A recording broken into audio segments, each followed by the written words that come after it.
Hello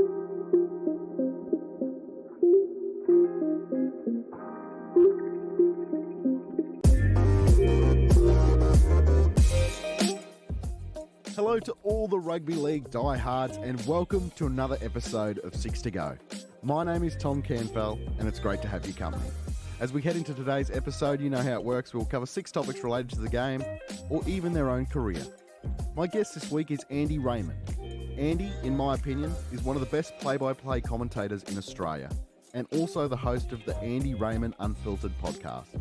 We will get into his thoughts on a few issues around the game, as well as have a chat about his own career as well. Hope you enjoy our chat. Here's Andy Raymond.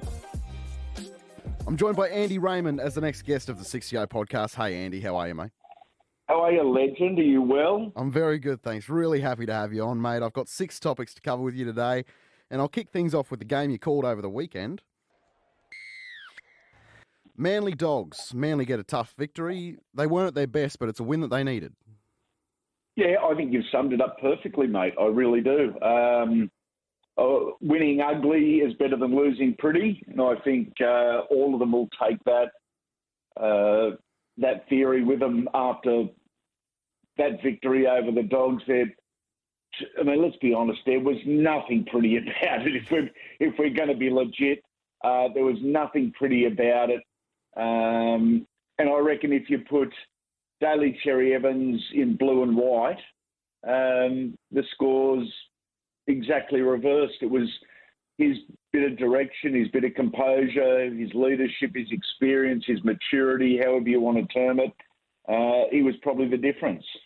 The Dogs going into that game, they were up against it, weren't they? Really tough conditions. Also a big day for Manly. You'd think that they would be really up for that game, considering the opening of the stand and things like that. What do you make of their efforts? Look, I've been pleasantly surprised with the Bulldogs. Mate, they've been a side over the last couple of years where I think quietly a lot of us have questioned, A, if they're good enough, but B, are they putting in? And whilst there's still maybe a few question marks over are they good enough, they, to my way of thinking, had a red-hot crack against the Seagulls. They put their bodies on the line. It looked like they were playing for the jersey, playing for their teammates, playing for their fans. And having watched their first 3 games, there is improvement there. I think there's still a few worries. And the fact that Trent Barrett has changed halfback after just 2 weeks, I think is the craziest move yet. Yeah. But no, I thought they were okay. Manly certainly haven't gotten off to the start that some people would have thought of. Can you put it down to anything, the fact that they're probably underperforming at the moment? It's a weird one, isn't it? Because if we wind back 12 months, mate, they lost the first 4 and Des Hasler was under the pump. So he changed a few things up and had his A-team play at least part of one trial, so they weren't going in completely cold to round number 1. But again, it hasn't worked. So there's obviously a glitch in the system somewhere there. Knowing Des as I do and having spoken to Manly players over the last little while, their pre-season is as brutal, as physical and as exhausting as any in the NRL. I wonder if it's just too brutal, physical and exhausting. But in this modern day, mate, we don't go by emotion. We don't go by how a player feels. It's all governed by sports science and loading and how much an elite athlete can take. And all those things would be used by Des. Every single statistic known to man he would have on his laptop. So he's got his reasons for it. And it could just be coincidence as well. It could just be coincidence. And it's probably something they'll have a look at the end of the year and see if they can tweak that as well. Can I ask you what you made of the rule change of if it's a 6 to go in your own 40, then it's actually a penalty rather than play on and 6 to go? To me, there's 2 main takeaways I've got, and I'd love your opinion on it. It's definitely slowed the game from last year. Now, it's probably quicker than 5 years ago, but from last year, it's definitely slowed the game down. But for me, it's put an emphasis back on having a top-class dummy half. I felt the game was very dominated by your halves and your fullback last year, whereas to me, the teams with a top-class dummy half are really benefiting this year. Yeah, and that's going to continue to be the trend. I think in a few years' time, as we still settle into these new rules, I think the number 9 is going to be the most important guy on the field, bar none. He's going to have a real level of endurance. He's going to have a football brain. He won't be robotic. And he'll have to have the courage of his conviction to make decisions that aren't necessarily in the game plan, but making decisions on the run with what he sees and where he wants to go. I agree that it's slowed the game down marginally. I think that's a good thing. I think, going back 2 years when we first changed the rules and it became touch football. I thought it was too big a change, too fast, and I think without actually admitting it, the NRL has looked for a way just to temper that a little bit. The games have been great games of footy. They've been close games. They've been exciting games. But it's back finding that level ground between new rules, what's attractive, but also the nuts and bolts of what rugby league is. It's a really delicate mix, and not everyone's going to agree and try and find a formula that 100% of people will agree on. That's never going to happen, but I reckon they're headed in the right direction, Tom. I really do. Manly, going back to Manly just for a second, I think that they're the team that's really worse off for this rule change, because you saw last year 6 to go, spread to 4 and spread to Cherry Evans, and they were able to get wide to Tom really quickly. Whereas now, I really like Lachlan Croker. I think he's a first-grade footballer, but the fact that they don't have a top-class 9 probably is hurting them the most at this stage. Yeah, that's a good call, mate, and it emphasises, what I was saying about how important the 9 is, or the 9 is going to be. I did an interview with Lachlan for my podcast, and we spoke about the transition between halves to hooker. Yep. And he said he knew it was going to be a big undertaking, but he didn't quite realise the enormity of the change and the challenge. And what it comes down to is these elite level guys is making decisions under fatigue, and that's what separates the good from the great, or the good from the not so good. And he's still very much finding his feet as a 9 and making decisions under fatigue, because he's far more fatigued because of the defensive workload than what he was playing at 6 or 7. And before his knee injuries, Lachlan Croker was a hell of a half. Jeez, he was good as a young bloke. He had a terrible run of injuries, but I think he's still finding his feet in terms of, the fatigue aspect of rugby league. And the longer he's there, the fitter he gets. You might see more of Manly circa 21. Yeah, and just to finish off on Lachlan, I really like him as a player, and I think he's been thrusted into a role he was definitely unprepared for. Manly at a stage had a decision to make between Api Coruscant and Maisie Fainu. They went with Maisie Fainu, and obviously he's had some off-field dramas, and Lachlan's been thrust into this role. So, look, I think Lachlan's a great player, but to me, he's certainly working on it, that is for sure. Yeah, work in progress, and he admits that himself. Andy, there's a ton of fantastic young talent in the game at the moment, and personally, I thought the game was a little bit in a bit of a vulnerable position during COVID, because the NRL was really the only level of play at the time. But I don't think we've seen that as yet take effect in the NRL, because there's some fantastic youngsters in the game. Who's caught your eye over the past 3 weeks? Gee, there's a few that have caught my eye. A few guys that have they've leapt out of the box a little bit. A guy like Jeremiah Nanai for the Cowboys. It shouldn't be as a surprise to anyone that has watched him and followed him. I haven't seen a great deal about him over the last couple of years, but I've heard from, very good judges that are mates that, he ticks all the boxes, an amazing young athlete and has that ability to place himself in the right place at the right time. And sometimes it's just luck, but sometimes there is a genuine knack to it. And I thought we saw that yesterday in the Cowboys and the Broncos game. Right place, right time, right athleticism, and made it look easy. Like he really, really did. So he's one guy that I've been very excited about. And I tell you, I am enjoying, even though they've only just the one win, is Lachlan Ilias from the South Sydney Rabbitohs. What a position to come into. The number 7 at the Rabbitohs on the back of, the favourite captain of all time and the record breaker, the history maker, Adam Reynolds.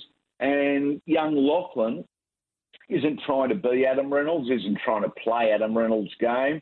He's being Lachlan Ilias and playing his game. And I think, for his first couple of run-on games as a 7, I think he's done tremendously well. I agree with you there with Lachlan Ilias. And also, just to touch on Jeremiah Nanai, geez, it's a good time to score a hat-trick when you're in contract negotiations, isn't it? Oh, isn't it? Isn't it? It's all in the timing, as they say. And just on the Cowboys, real quick, if they're able to keep Nanai and have Luciano Leilua come in for next year, that's a great back row combination going forward. Yeah, it is a great back row combo going forward. I still think they need that hard edge in the middle somewhere. They need an addition in the middle of the park in the front row to take a little bit of the pressure off Jason Taumalolo. Jason is so reliant on the first and second hit-ups, bending the line and getting a good quick play the ball, that a really strong, athletic, probably younger front rower that's able to get that quick play the ball, that'd be gold for the Cowboys, absolute gold, because Jason would then work on the back of that. No doubt about it. Andy, there's a deadline at the end of this month for Craig Bellamy to make a decision as to whether he continues as head coach at Melbourne. Do you have a gut feeling as to which way he'd be leaning? I honestly thought a couple of years ago that he was going to call time. Really? I really did. He looked, to me, and I've known Craig for 32 odd years, but he looked tired. His work ethic is such that, mate, he is doing 16-hour days, 7 days of the week, and the 8 hours that he's not working, he's thinking about it. Yeah. So he looked tired. I think he might get a little excited about the transition Melbourne are in, and Melbourne are going to find themselves in. Yeah. Never before have they needed to have such a player rotation as what the next 12 months is going to be, with the Bromwich boys and Felice Gafusi already off contract. That's a big chunk of your football side and a big chunk of your experience and your mentors. So I think Craig might get a little bit excited about that. And if I had to put a dollar on there, I'd say he might go round again. Do you think there's motivation there to win one without the likes of Smith, Cronk and Slater? I don't think Craig would have thought of it like that. Yep. He's a club first guy, so it almost doesn't matter who was wearing the jersey. The jersey's more important than the person wearing it. So any premiership or any success, he sees as a Storm success, not a Cameron Smith or a Cooper Cronk or a Billy Slater success. But yeah, look, it raises a valid point. Craig was blessed with some wonderful recruitment and retention over the years, but that shouldn't take away from his coaching prowess, his coaching record, and the legacy that he's built. So no, I don't think he would look at it like that. I think it'd be more the challenge and guiding the next group of young men to something special. Harry Grant and Jerome Hughes look like they're close enough to sign up, with Cameron Munster being the odd one out there. And we know that the Dolphins are circling profusely on a Munster signature. Can you get the crystal ball out for me? Would he be the first marquee signing for the Dolphins? I'm not sure. What the Dolphins are doing is driving everyone else's prices up, and they know that. Yes. And that's been a really smart ploy of theirs since day dot. They don't mind if the media is reporting that they're chasing this player or this player or this player, whether it's right, wrong, or indifferent. It drives the price of that player up. So if his club is going to keep him, they're keeping him on probably more money and less salary cap than what they had planned. Now, with Cameron, look, he's had well-documented problems for a number of years off the field. We don't doubt what he can do on the field, but off the field, you really hope that he's learnt the lessons and he's a better man now than what he was 12 months ago. I still think there's a huge element of risk in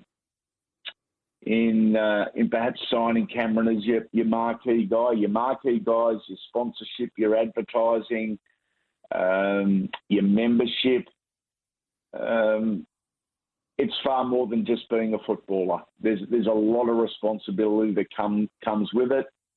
And I think Cam is probably more of a turn up and play guy than the marquee guy, if that makes sense.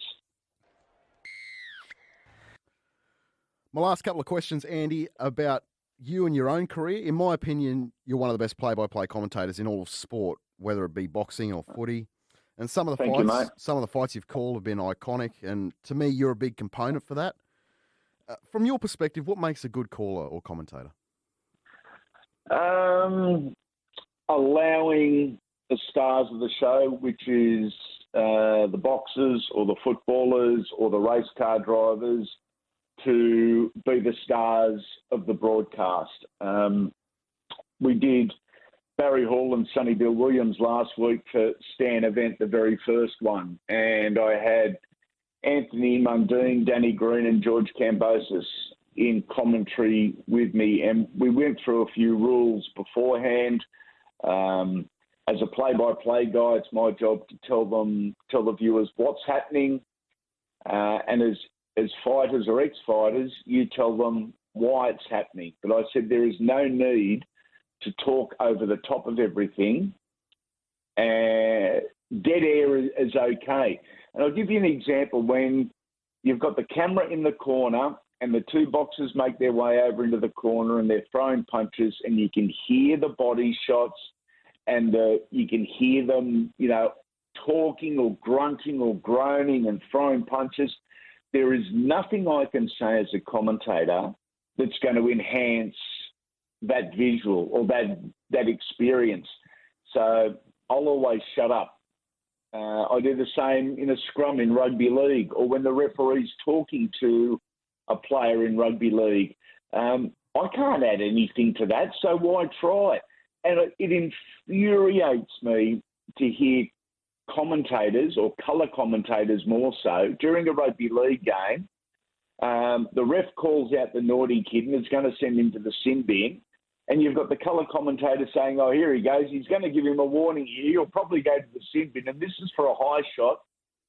Shut up and let us hear why he's going to the sin bin. You don't have to relay the message when we can hear the message firsthand. Yeah, that's 100% right.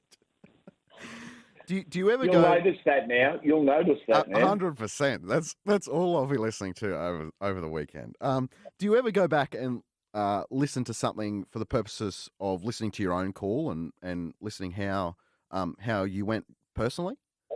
No, I don't. I can't stand the sound of my own voice. So that would be that'd be a very negative thing to do. I will. I know if I've done okay or if I haven't, just by my own judgment, and I am brutally hard on myself. And unfortunately, I'll pick out one negative as opposed to 12 positives.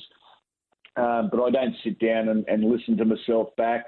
Others might, and good on them. And if that helps them, that's wonderful. And if that's part of the learning process for a young bloke, great, and do what makes you feel comfortable. But I'm uncomfortable listening to myself and would just get nitpicky, and it'd never end much, I don't think. I think it's a common trait in media. For anyone that works in media, you hate to listen back to your own stuff, don't you? Yeah. That certainly rings true for me. Is there any sort of preparation you do for a game on the weekend? Like, is there any sort of individual work you'll go off and do pre-hand? There's a lot, mate. If I've got a game on the weekend, whether it's television or radio, it'll be a 2-hour on-air job, but there's probably 10 hours at least go into it sitting at the office desk at home. I'm OCD, basically, with my notes and my preparation. Everything has to be done absolutely perfectly in advance, so I get the opportunity to absorb it and let it sink in, so it becomes very much second nature to me. I knew that was the right thing to do, but the second game I ever called was a footy game at Parramatta. I can't remember the opposition. I can't remember the players involved. But from the kickoff, a team tried a short kickoff to start the game. And the ball catcher got absolutely smashed and hurt himself. And there was a 7.5 minute medical gap. And we're live, but it's 7.5 minutes. By the time the runners came out and the trainers came out, they attended to him, they assessed him, and then they ended up stretchering him from the field. And I do recall he was okay. But I had 7.5 minutes of live television to fill, and there hadn't been a tackle yet. Yes. There hadn't been a single thing to refer to lighten the load, to make it easier to sort of get through that 7.5 minutes. So I basically sat down and I had my notes there, and I was able to guide the director around where we would have a look at the Parramatta hooker, and I'd tell a story or deliver a stat about him, and then we'd go to another player. And we filled a 7.5 minute hole and did so professionally without making it too obvious that we're all struggling to try and fill time. But you never know what live sport can dish up. So therefore my notes, my research, mate, always absolute 10 out of 10. I wouldn't and couldn't operate in any other way. Finally, Andy, I'd love to talk to you about your own podcast you've been doing for a while now. It's called Andy Raymond Unfiltered. About 250 episodes in, give or take, and it's in my rotation of podcasts, and it's fantastic. And have you found it enjoyable to do? Yeah, I have. I really have. It's one of the reasons, Tommy, and this sounds quite weird, but for 25 years, I've had guidance from producers, executive producers, directors. I've had time restraints because, you can't just talk as long or as short as you want, and your interviews have got to be a certain length to fit in with everything else on the broadcast. And what I'm enjoying is the fact that, podcasting, it's no rules. If you want to release 100 podcasts in the week, well, go ahead and do that. But if you want to do one every 4 weeks, we'll go and do that. It doesn't have to be a certain length about a certain topic. You don't have to, you don't have to bag anyone. You don't have to pander to anyone. So just the fact it's no rules, hence the title Unfiltered. Unfiltered doesn't mean I go silly at any stage. It just means there's no rules, no parameters, and what feels right and what I'm enjoying is exactly what I'm going to do. I love how even though it's all under the one banner of the Unfiltered podcast, you have all these sorts of mini series embedded into it, like the Legends series, for example, or Q&As, or the Dream 13s, just to name a few. Is there one particular one that you really get a kick out of doing? I enjoyed the Legend series interviews in the fact that I've built up so many contacts, mate, over such a long period of time that I can sit down with these guys that I consider mates and I've got their full trust and they tell me the full story. And one that's just going up this week with a former Origin and Test star, Ben Hannant, is the most emotional and spine-chilling interview I think I've done. I mean, just astonishing. It really is. And Ben, by his own admission, isn't a Wally Lewis or a Peter Sterling or a Mal Meninga. But all these guys, they've all got different stories to tell. And I'm really lucky that they're comfortable with me to be able to tell me. So that's probably where I'm getting the kick out of it, mate. Has there been a highlight across the 250 episodes span that you can point me to that you really look back on and thought, man, that was great?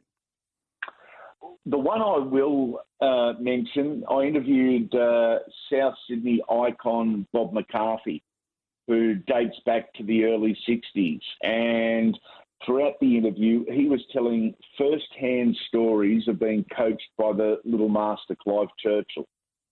And the more I thought about it as I was doing this interview, I was sitting there with Bobby at his place down at Coogee in Sydney, and I'm thinking, these are first-hand stories about Clive Churchill, about the first of the immortals, about the little master. It's not he said or she said or my dad's uncle's brother's, Baker told me this story. It was first-hand stuff, and I got a huge kick out of that. I really did. Well, Andy, that's all I've got for you. I can't thank you enough for coming on the show. It's been great. Hopefully not the last time. Tom, anytime, buddy. It's been my pleasure. Thank you very much for having me. A big thanks to Andy for coming on the show today. A nicer bloke you will not meet. You can catch him on Triple M Calling the Footy or his own podcast, Andy Raymond Unfiltered, on Spotify or Apple or wherever you get your podcasts. By the way, if you want to get in contact with me, you can on Twitter at @TCanfell, and don't forget to give the 6 to Go Facebook page a like as well. My name is Tom Canfell. Thanks so much for listening. Don't forget to rate, review and subscribe. And until next time, this has been the 6 to Go podcast, and that is full time.